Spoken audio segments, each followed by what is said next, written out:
안녕하세요. 이번 독서지향 PPT를 맡은 잠실의 청담부동산 대표 네오 이기 구자동입니다. 저는 이렇게 PPT 운이 없어서 작년에도 어려운 것만 맡고 올해도 노자와 장자 할 수 없는 거를 맡아서 머리만 쥐어 짜다 나왔습니다.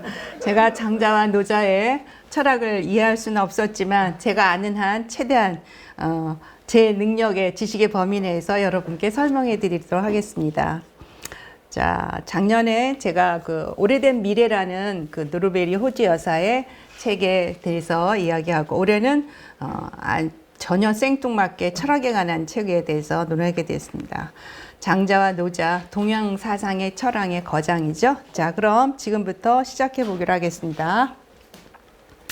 그럼 저자 강신주가 누군가 제가 한번 찾아봤습니다. 원래 연세대학교에서 졸업을 하고 서울대에서 석사, 또 박사학위는 또 연세대학교에서 경희대, 연세대, 많은 대학교를 출강하고 있고 저서를 찾아보니까 저서가 너무 많은 거예요. 그래서 이 사람은 정말 대단한 사람이구나. 더 이상 볼 게 없다 그러고 책을 찾다 그냥 있는 부분만 갖다 제가 캡처해서 옮겼습니다.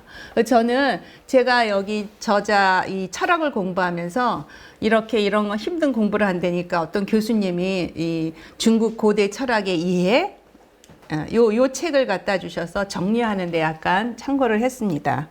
그 다음에 저희가 독서지향에서 철학책을 제가 시작한 3년 전이죠. 2년 전부터 독서지향을 하면서 1년에 한 번씩 철학책을 읽었는데 그 철학책이 철학의 힘이라는 김영철 교수님께 있었고 그 다음에 작년이었던 것 같아요. 탁월한 사유의 재작년이겠죠. 탁월한 사유의 선택 최진석 교수님 거 시선의 높이가 삶의 높이다. 아주 인상 깊게 읽었던 책이고 강의도 많이 들었습니다. 노자 마케팅은 요 가운데 있는 것은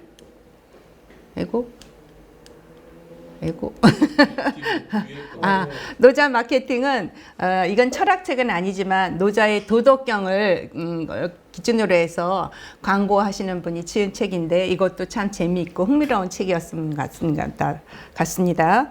자, 그 다음에 그럼 목차를 한번 살펴보도록 하겠습니다.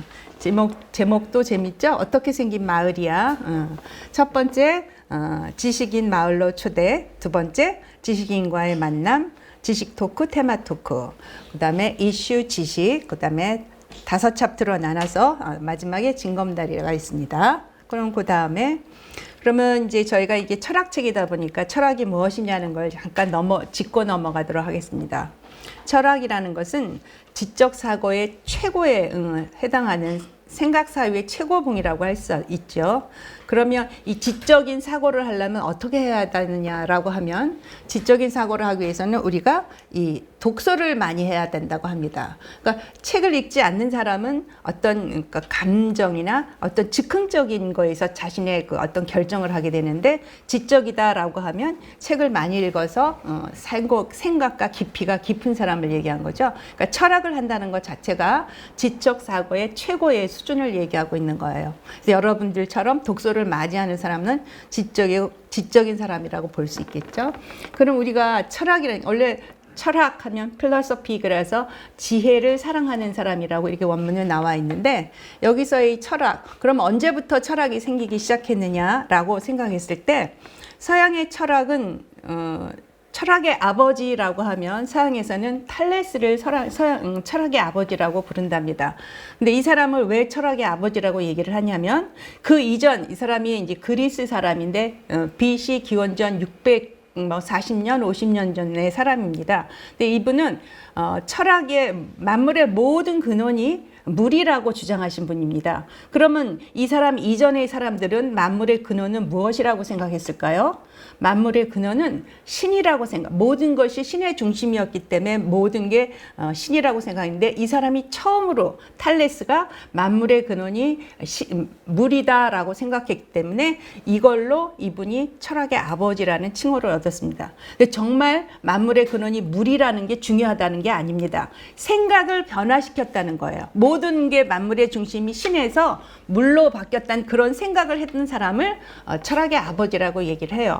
이제 근대에 와서 근대 철학의 아버지는 데카르트라고 나는 생각한다, 고로 나는 존재한다는 유명한 말 있죠. 그거는 근대 철학의 아버지라고 얘기를 한답니다. 그러니까 서양 철학은 경험 위주의 철학이 아닌 생각과 이성의 합리적인 사고를 해서 하는 것이 서양 철학이고, 반면에는 동양 철학은 경험, 자연의 어떤 순리나 운행 법칙을 보고 하는 경험에 의지한 철학이라고 얘기해요. 그래서 그러면 철학이라는 건 뭐냐? 옛날에 신의 중심이었던 것에서 인간의 중심으로 왔다는 것을 철학을 하게 됐다는 거고, 어떤 믿음, 신의 믿음에서 어떤 생각이나 신화에서 철학을 하겠다 이렇게 얘기해요. 그럼 동양에서는 어떤 것을 얘기하느냐? 동양에선 신이라고 안 하고 천명, 하늘의 뜻, 하늘의 뜻을 천명이라고 하죠. 도, 그 천명에서 도로 넘어온 것을 동양 철학의 시작이라고 하고, 노자와 장자를 도가 사상으로서 처음으로서 철학자라고 얘기를 합니다. 그러니까 도가 사상이라는 게 뭐냐? 도가 사상은 자연과 인간, 사람이 하나가 되는 것을 도가 사상이라고 얘기해요. 그것에 반대되는 유가 사상은 사람을 위주로, 인본을 위주로 해서 하는 거죠. 유가, 공자하고 맹자가 주장한 것을 유가 사상이라고 하고, 우리가 노자와 장자가 한 것을 도가 사상이라고 얘기를 합니다. 자, 우리가 아는 가장 기본적인 진리, 변하지 않는 진리는 세계는 항상 변한다. 세상은 변한다는 거죠. 그게 따라서 인간도 함께 변하기 때문에 생각, 사고가 변하는 겁니다. 자, 다음에 그럼 우리 노자와 장자가 살고 있는 춘추 전국시대의 지도를 저희가 한번 살펴봤습니다. 춘추 전국시대는 사륙과 전쟁이 난무한 아주 혼탁한 시대였지만 제가백가라고 문화와 정치, 문학은 아주 꽃피었던 시절입니다. 여기 죄송합니다. 여기 빨간 글씨 춘추 전국시대에 여기 장자와 노나라는 여기 초나라 사람으로 되어 있습니다. 장자는 송나라라고 되어 있기도 하는데 이 책에서는 둘 다 초나라 출신으로 되어 있습니다. 우리나라 지도가 나온 걸 보느라고 제가 했더니 이 나쁜 중국 놈들이 자기네 나라로 이렇게까지 표시를 해서 이 지도를 쓰지 않으려고 그랬는데 전체로 나와 있는 이것밖에 없어서 제가 쓰게 됐습니다. 자, 초나라는 밑에 빨간 부분에 동그라미 있는 데가 장자와 노자가 태어난 곳입니다. 자, 그러면 첫 번째 챕터 보겠습니다. 지식인 마을러의 초대. 여기 첫 번째 챕터는 저자 강신주 씨가 노자와 장자에 대한 선입견을 버리자라고 하면서 간단하게 노자와 장자에 대해서 브리핑을 해놓은 것입니다. 그럼 아까 얘기했듯이 도가 사상은 도란 자연과 사람이 하나가 되는 것을 도라고 이렇게 얘기를 했습니다. 그러면 노자와 장자를 잠깐 비교해 보겠습니다. 노자는 태어나기를 BC 기원전 한 604년 정도에 태어났다고 얘기를 합니다. 그리고 공자와 동시대의 사람이라고 합니다. 한 20년 정도 차이라고 하는데, 노자는 은둔의 철학자를 해서 이렇게 산속에 묻혀 있어 갖고 언제 어디서 죽었는지 정확히 추정은 안 된다고 합니다.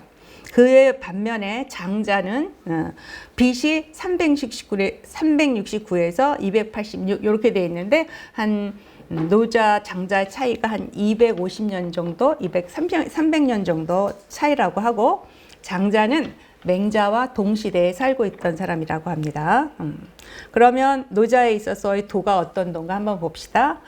노자의 도는 도가 만물을 낳는다라고 이렇게 제5장에 써 있습니다. 그러니까 만물보다 먼저 도가 존재했다라는 뜻이에요. 미리 존재하고 있는 것이 도가 만물을 낳는다라고 얘기를 했고, 그러면 장자의 도는 어떤 도일까요?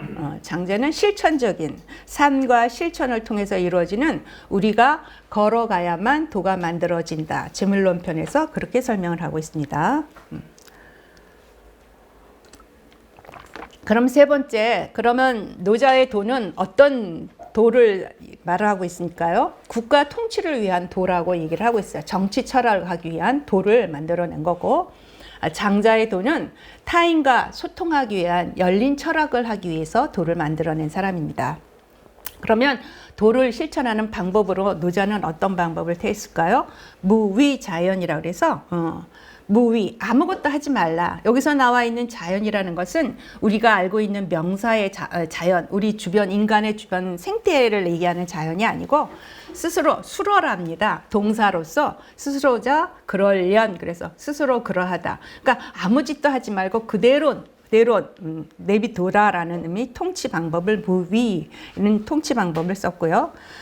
장자는 이런 어떤 열린 철학, 편견이 없는 소통을 하기 위해서는 연못 같은 맑은 마음을 가지고 선입견 없는 마음을 가지고 타자를 대해야지만 소통을 할 수 있다라고 얘기하고 있어요. 그러니까 노자는 어디에 있는 것을 보고 도의 위치를 깨달았냐 하면 자연의 존재와 운행 법칙을 모델로서 그다음에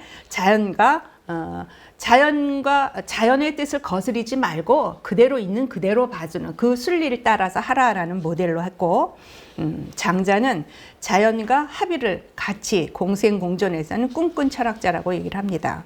그리고 이 노자는 철학시이기 때문에 형이상학적이기 때문에 일반 사람들이 이해하기는 좀 어렵고 주로 군주나 통치자를 위한 시를 쓴 것이고, 장자는 철학서, 짧은 우화로 된 이야기예요. 에피소드, 이렇게 우화로 된 33편이라서 내편, 외편, 자편 이렇게 33편으로 나눠져 있습니다. 제가 가장 그 노자 읽으면서 좋았던 문기는 위학위도라는 말인데, 위학위도, 학문은 날마다 더하는 것이고 도를 한다는 것은 날마다 덜어낸다는 그런 의미라고 합니다. 11장에 있는 말인데, 그 다음에 이제 장자는 자유로운 정신과 날카로운 통찰력으로 그러니까 통치자가 아닌 피통치자, 가난한 이들에 대한 애정, 그들을 위한 사유를 했다는 거고, 노자는 통치자, 그러니까 제 군주를 위해서 통치했던 사유, 그 근본이 사유가 좀 틀리죠. 자, 두 번째 보겠습니다. 두 번째 이제 본문으로 들어갑니다. 지식인의 만남. 그래서 이 강신주 씨는 장자에 대해서 세 개의 우화를 소개를 했고, 그 다음에 노자에 대해서 세 개의 가장 핵심적인 세 개에 대해서 설명을 했습니다. 그럼 첫 번째 소통의 철학자 장자에 대해서 얘기하겠습니다. 소통의 철학자 장자는 성심이라는 게 원래 구성된 마음인데 편견을 얘기하는 거예요. 편견을 문제 삼은 철학자라고 얘기를 합니다. 근데 성심이라는 게 일종 우리가 알고 쉽게 표현하면 편견인데, 그거의 반대는 허심이라는 것을 성심을 편견을 제거한 마음을 허심이라고 얘기하고, 허심은 비움이라고 표현도 하고 있습니다. 그러니까 장자의 성심은 임시적 자의식과 고착된 자의식 두 개가 있는데요. 요 그 본문에 보면 그 그림이 있어요. 여기 이렇게.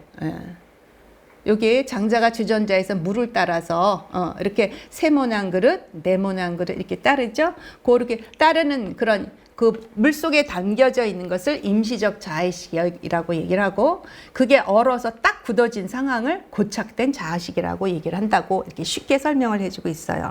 그 예를 뭘 들었냐 하면은 모자장수, 송나라 모자장수와 새를 죽인 노나라 임금에 대해서 두 예를 들고 있어요. 송나라 모자장수는 원래 여기 장자가 얘기하고자 했던 그 포인트는 타자성과 차이의 진리에 대해서 얘기를 해주고자 했던 건데, 이 타자성이라는 게 무엇이냐? 그 모자장수 송나라 상인이 자기가 생각했던 월나라와 실제로 가봤던 월나라의 차이, 그 다음에 어떤 동질성과 타자성의 차이, 송나라와 월나라의 차이, 자기가 생각한 월나라와 실제 갔다 생활해보고 있던 그런 삶의 차이와 타자성의 차이의 진리에 관해서 얘기해 했던 거죠. 그러니까 결론은 뭐냐면, 자기가 모자를 팔러 월나라를 들어갔는데 모자라 사람들은 다 머리를 빡빡 깎고 문신을 하고 있었던 거예요. 그러니까 전혀 모자가 필요하지 않은 거예요. 그러니까 자기가 생각한 송나라에서와 전혀 다른 경험을 한 월나라의 세계, 어떤 전혀 다른 기이한 경험을 하는 이런 걸 타자성이라고, 타장성 테마라고 하고, 자기가 여기 월나라 왔는데 상인인지 아닌지 모자를 팔 수가 없는 거예요. 판단, 중지, 예상지 테마라고 얘기를 하고 있습니다. 이런 두 가지의 타자성 테마와 판단, 중지의 테마를 가지고 송나라 모자장수의 어떤 이런 이야기를 타자성과 차이의 진리에 관해서 얘기해주고 있습니다. 그다음에 새를 죽인 노나라 임금은 여기 지금 우리가 얘기한 장자가엘인 고착된 자의식으로 새를 바라본 거예요. 그러니까 뭐냐면 새를 키우는 방법으로 새를 키워야 되는 건데 자기 임금의 마음이 새와 소통을 해야 되는데 소통을 하지 못하고 사람을 키우는 방법으로 새를 키웠기 때문에 새가 사흘 만에 나흘 만에 죽었다고 이 표현을 하고 있죠. 그러니까 새를 군주가 타자를 갖다가 새를 고착된 자의식을 바라서 소통을 하지 못하고 죽었다라는 이야기를 새를 죽인 노나라 임금에서 이야기를 해요. 소통의 철학자 장자의 첫 번째 차트 이야기입니다. 두 번째, 내가 나비인가 나비가 나인가, 유명한 호전몽의 이야기죠. 그럼 여기서는 조산모사하고 호전몽 나비 꿈속에 꿈을 꾼 장주의 이야기가 나옵니다. 조산모사는 원래 양행이라는 두 개념을 설명해 주기 위해서 이 에피소드를 만든 거라고 얘기를 합니다.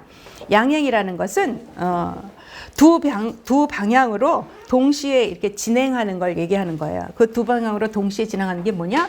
타자성 테마와 판단 중재 테마가 떨어지지 않고 같이 가야 된다는 것을 얘기하는 거야.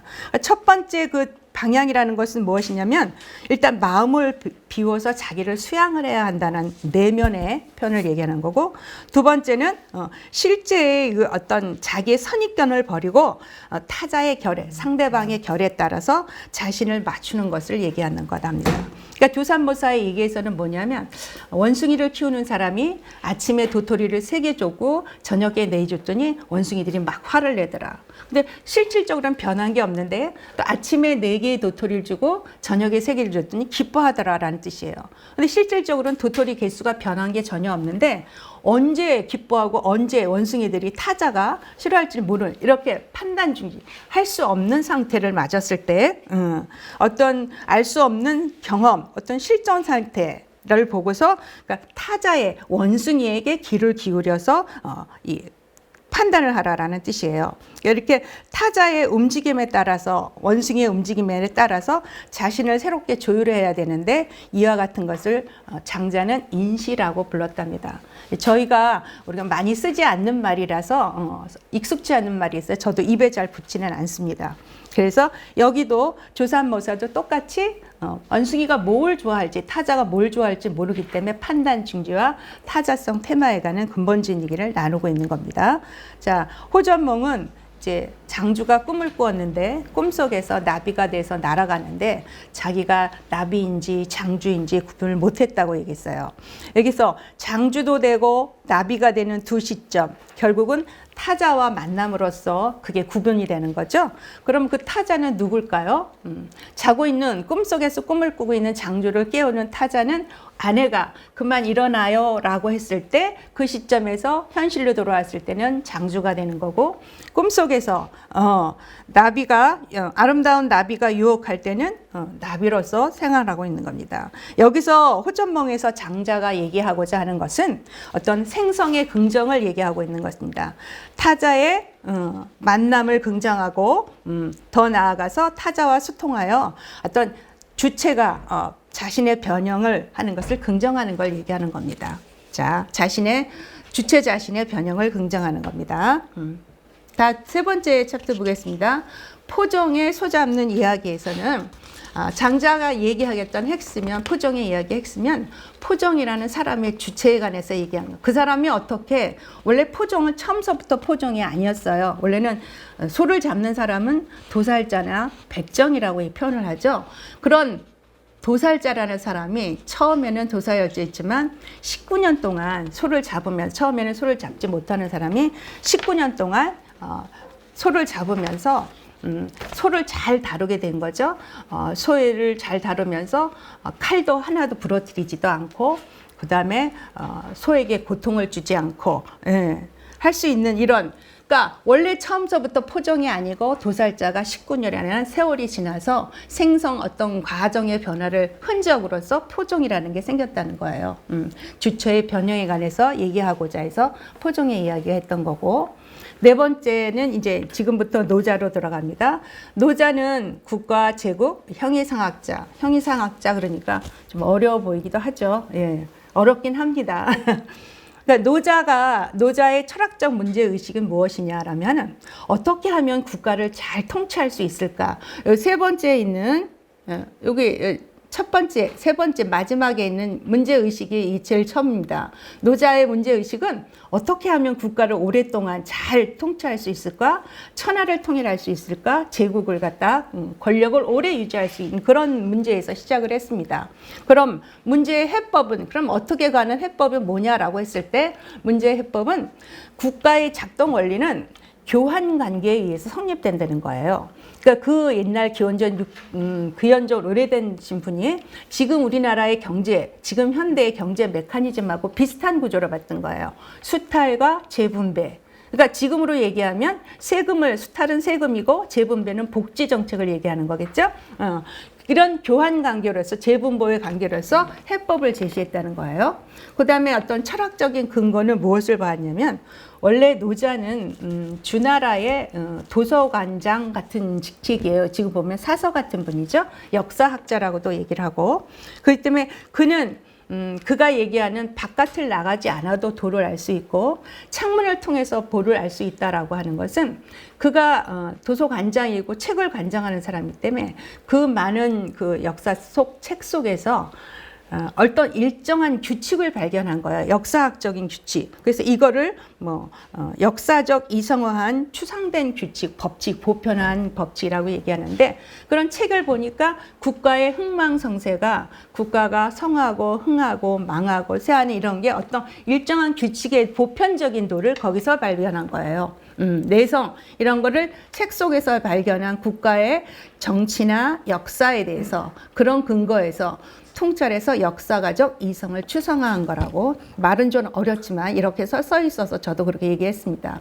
근데 노자의 그럼 한계는 무엇이냐? 노자의 한계는 가진 자, 남음이 있는 사람들을 위해서 사유를 한 거예요. 그러니까 피통치자 국민들을 일반 사람들을 위해서 성찰을 한 게 아니고 가지고 있는 자가 재분배를 어떻게 잘해서 오랫동안 권력을 유지할 수 있느냐 이런 도를 만든 거기 때문에 노자의 한계라고 얘기를 하고 있습니다. 그 다음에 다섯 번째 노자의 은밀한 제한이라고 나와 있죠. 노자는 국가의 핵심 기능은 수탈과 재분배라는 교환 관계에 의해서 이루어진다고 얘기를 했고 그 교환 관계를 할 때 어떻게 해야 되느냐 또 미묘한 발금 노자의 80종의 미묘한 발금이라고 했는데 수탈자, 통치자가 수탈을 더 많이 하기 위해서 군주가 더 많이 하기 위해서 자기가 주고 있는 것을 통치자 국민들은 몰라야 하고 자기는 분명하게 더 수탈을 많이 하기 위해서 주는 거라는 걸 분명하게 알아야 되는 것을 미묘한 발금이라고 이렇게 말을 하고 있습니다. 80장에서. 그 다음에 노자 철학의 목적은 아까 통치하기 위한 철학의 도라고 얘기했죠. 권력을 유지하기 위한 도. 근데 노자가 통치하게 하는 방법, 통치의 유형은 네 가지 방법이 있다고 설명을 했습니다.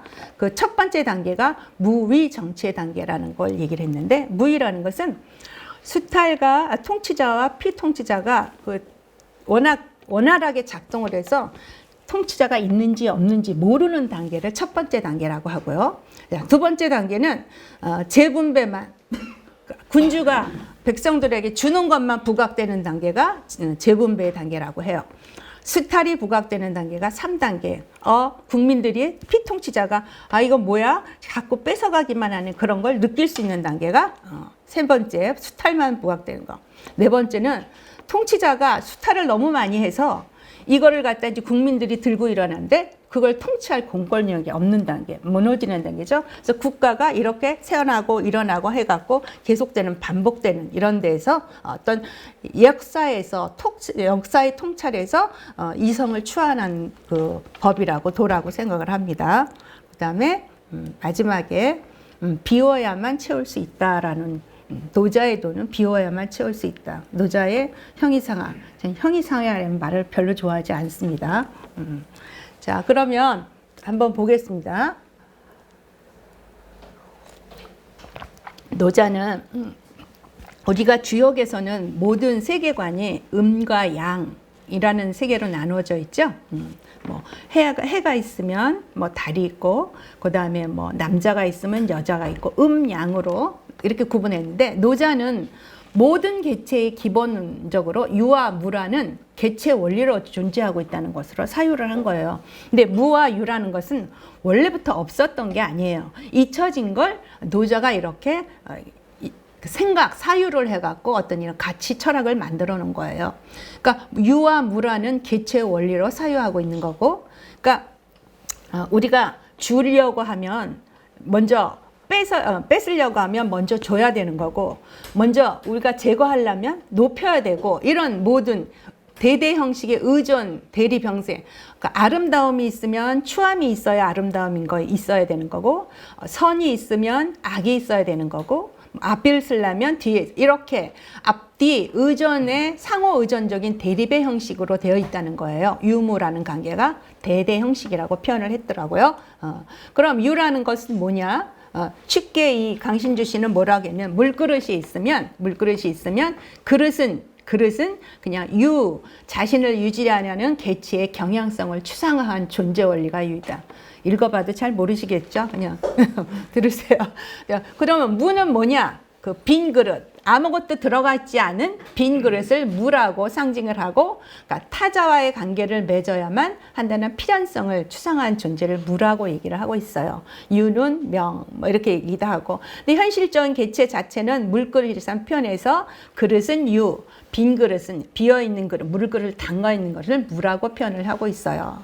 여기 노자에 있어서 제가 아까 얘기했듯이 노자의 무위라는 것은 정말 아무것도 안 한다 뭐 이런 뜻이 아니에요.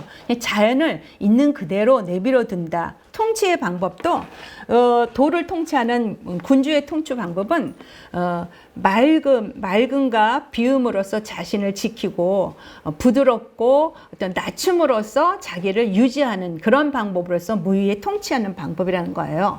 그러니까 무위, 여기 무위 자연이라는 거 있는 그대로 두자라는 뜻이에요.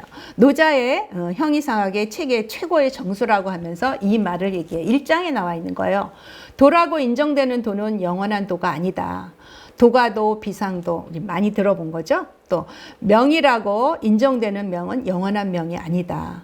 이름 지어져 있는 것은 영원한 이름이 아니다라는 거예요. 뭐가 뭔지 잘 모르겠어요. 솔직히 얘기하면.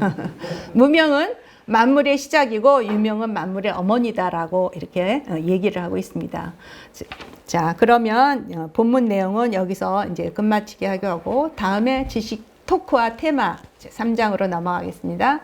여기서 재미있었던 거는 보통 책은 이런 게 없어요. 노자와 장자가 한 200~300년의 차이가 있기 때문에 왜 그 사마천이 사기를 지었는데 왜 자기를 노자, 장자 뭐 이렇게 다 같이 한꺼번에 분류했느냐, 서로 따지는 이야기를 대화를 사회자를 두고 노자와 장자와 사마천이 셋이 나와 서로 나눠 자기의 주장을 하고 있는 거예요.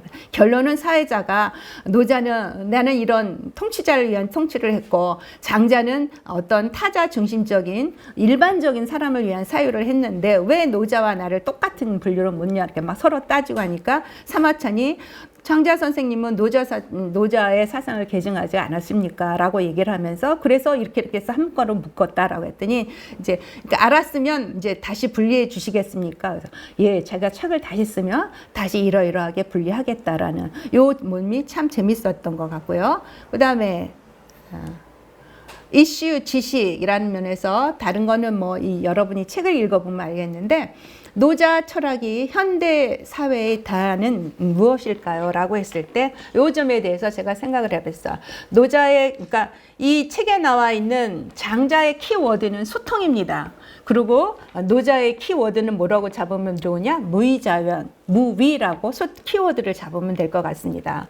그러니까 무위는 최고의 유의다라는 표현으로서 무위자연, 그러니까 노자의 가르침은 인간의 이기적인 욕심에 따른 인간의 어떤 이기적인 욕심에 따라서 산업자본주의가 발달하면서 자기 파괴 혹은 환경 파괴를 해서 서로 이런 거를 없애야 되기 때문에 서로 공생공존을 하려면 자연을 그냥 있는 그대로 내버려둬라. 자연은 건드리지 마라. 라는 이런 표현으로 제가 이해를 했습니다. 근데 지금 현 상태에 우리가 지금 이렇게 온라인으로 수업하는 것도 저희가 코로나 바이러스 출현으로서 사회적 거리두기 때문에 이런 지금 온라인이라고 하죠. 이 원인이 어디냐.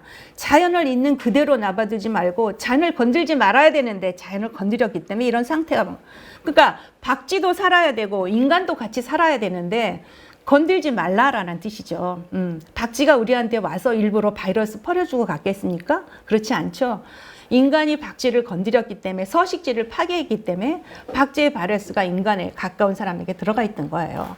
그러니까 우리가 여태 누렸던 자연을 우리 후손에게도 물려주려면 정말 자연을 잘 보존해야 된다는 그런 생각을 들었습니다. 자연을 있는 그대로 훼손하지 말고 물려줘야 된다는 생각입니다.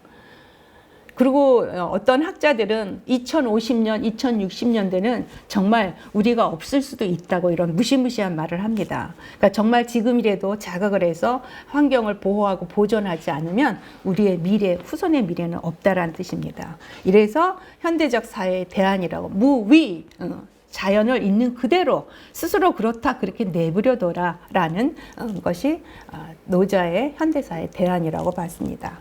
그 위에 뇌물과 선물의 차이, 서양 커뮤니케이션 소통과 동양 팀 소통, 동양의 소통과 서양의 커뮤니케이션 차이. 그다음에 마지막 장자의 소통 철학의 논리를 우리가 이제 만약에 오늘 모임이 있었으면 이거에 대해서 장자의 소통에 대해서 아마 많이 토론했습니다. 요점을 정리를 하면 장자의 소통은 우리의 삶은 타자와 밀접하게 연결될 수밖에 없기 때문에 그런 것은 일단은 타자가 있다는 것을 자각해야 되고 우리가 오래 살지 못한 유한성에 대한 통찰이라고 얘기를 합니다. 그래서 그러면 소통을 하기 위해서는 아까 얘기했지만 어떻게 하느냐? 맑은 연목 같은 마음이 있어야만 가능하다. 명경지수라고 표현을 하죠. 맑은 연목 같은 마음이 있어야지만 가능하고 타자와의 소통은 마음을 통해서 있어야 되니까. 그 새를 죽인 노나라 임금이 그러니까 새를 소통하기 위해선 새와 같은 마음을 통통해야 되는데 그렇지 못했기 때문에 죽였다는 소리죠. 타자와 소통은 마음을 통해서 서로 이해할 수 있다라는 뜻입니다. 자, 마지막 챕터 징검다리. 이거는 이제 여러분 오늘 오셨으면 같이 다 이렇게 했을 텐데 못했기 때문에 이걸로 마치고 제가 마지막으로 얘기하는 원 포인트, 원 북, 원 메시지, 원 액션인가요? 제가 본 거 노자와 장자의 책은 아까 얘기했듯이 키워드는 가장 핵심적인 키워드는 노자는 무의자연의 무의고 장자는 소통이었습니다. 원 액션 뭐로 할까? 제가 지금부터 자연을 보호하기 위해서 우리 후손, 우리 손주들이 잘 사는 세상을 말기 위해서 어떤 일을 할 수 있을까 해서 오늘부터 물컵 아끼고 그 다음에 세제 좀 줄이고 그 다음에 내가 할 수 있는 일을 뭐가 있을까 하면 찾아보도록 하겠습니다. 그 다음에 저는 또 무의자연에서 남편을 무의자연으로 내버려 두기로 했습니다. 60년 동안 살아도 아직도 그대로고 이래서 내가 노자 장자를 읽고 나서 내가 생활에 적용해야 될 거는 우리 남편을 있는 그대로 그냥 내버려두자. 어떤 짓을 하든 내버려두자라는 결론의 액션을 그거를 잡도록 하겠습니다. 자, 부족하지만 많이 들어주셔서 감사합니다. 이만 마치겠습니다.